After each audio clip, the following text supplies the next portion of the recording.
नमस्कार दोस्तों, एक बार फिर मैं हाजिर हूँ आपका अनुराग अज्ञे एक नए विषय के साथ और एक सवाल को एक समुचित उपाय के साथ, जवाब के साथ आपको रखने की कोशिश में। लेकिन इसके पहले आपने एक गाना सुना है, एक खबर छपवा दो अखबार में, एक लड़का एक लड़की पागल हो गए प्यार में। छोड़िए, हो सकता है आप सुने भी नहीं हो, लेकिन उसके बाद आपने एक फिल्म देखा है, फटा पोस्टर निकला हीरो। याद रखिएगा इस बात को, ये फटा पोस्टर और निकला हीरो के जैसे जैसे कुछ दिल्ली में कांड हुए हैं, जिसे हम पोस्टर कांड भी कह सकते हैं। आखिरकार क्या है पोस्टर कांड, क्यों हुई गिरफ्तारी, क्या है आईपीसी की धारा 128C, और मोदी जी को क्यों डर लगता है पोस्टर से। तमाम तरह की बातें और बातों के साथ इशारों इशारों में जवाब ढूंढने की कोशिश करेंगे, लेकिन हम इसके पहले इस घटनाक्रम को समझ लें कि आखिरकार किस किस रूप में कैसे कैसे घटना घटित हुआ और हम यहाँ तक पहुँच गए। दीजिए इजाज़त मुझे। दिल्ली के कुछ इलाकों में प्रधानमंत्री नरेंद्र मोदी के नाम लिखे पोस्टर चिपकाने के मामले में पुलिस ने 25 लोगों को गिरफ्तार किया। आज तक के हिमांशु मिश्रा की रिपोर्ट के मुताबिक इस मामले में 21 FIR दर्ज की गई थी।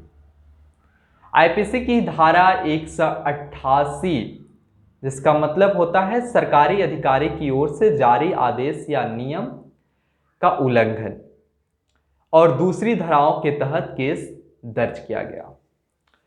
गुरुवार 13 मई की रात दिल्ली पुलिस को जानकारी मिली कि दिल्ली के अलग अलग इलाकों में पोस्टर लगे हुए हैं, जिन पर लिखा था, मोदी जी आपने हमारे बच्चों को वैक्सीन विदेश क्यों भेज दिया।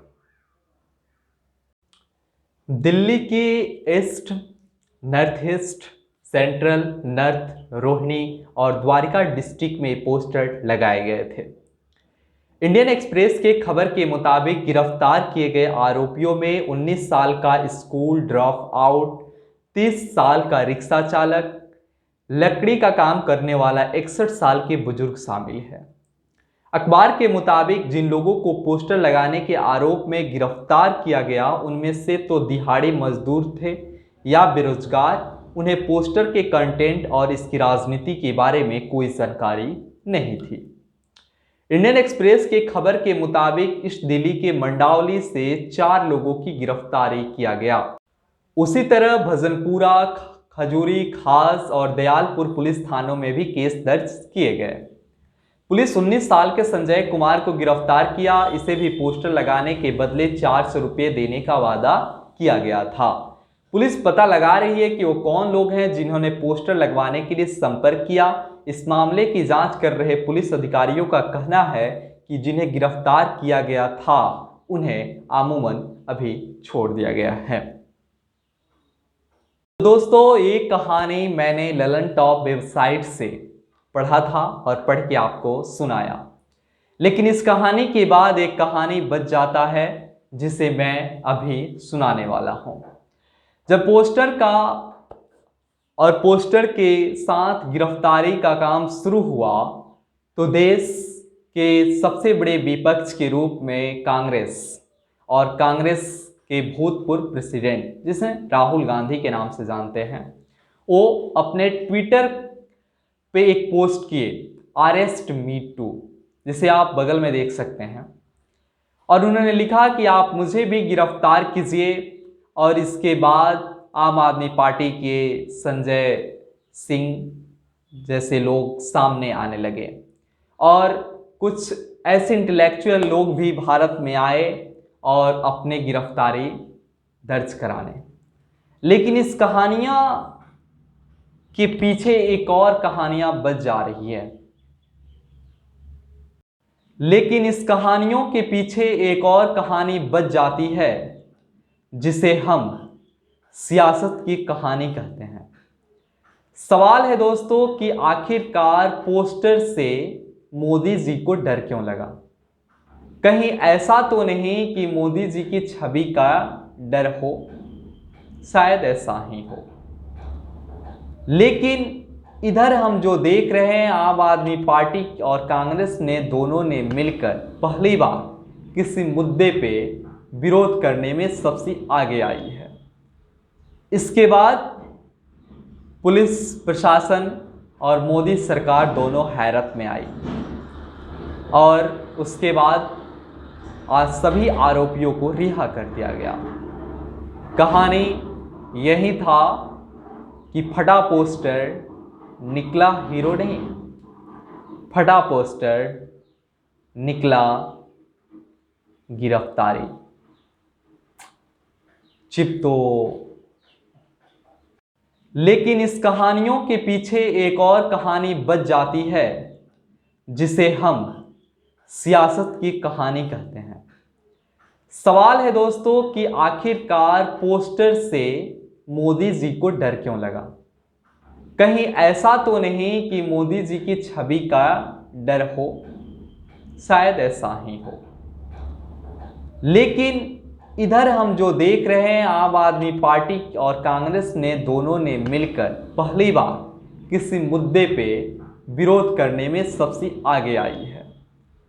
इसके बाद पुलिस प्रशासन और मोदी सरकार दोनों हैरत में आई और उसके बाद आज सभी आरोपियों को रिहा कर दिया गया। कहानी यही था कि फटा पोस्टर निकला हीरो नहीं, फटा पोस्टर निकला गिरफ्तारी। चिपतो। जैसे मैंने आपको कहा था कि फटा पोस्टर निकला हीरो, लेकिन यहाँ पे हमें दो चीज़ हटाना पड़ेगा और हमें इस तरह बोलना पड़ेगा, चिपका पोस्टर निकला गिरफ्तारी। ध्यान रखिएगा और ख्याल भी।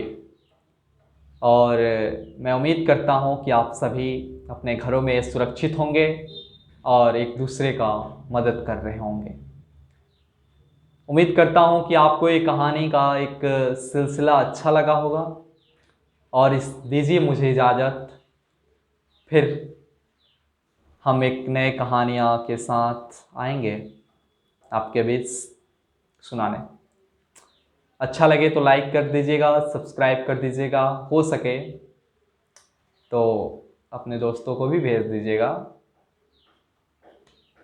चलते हैं, बाय।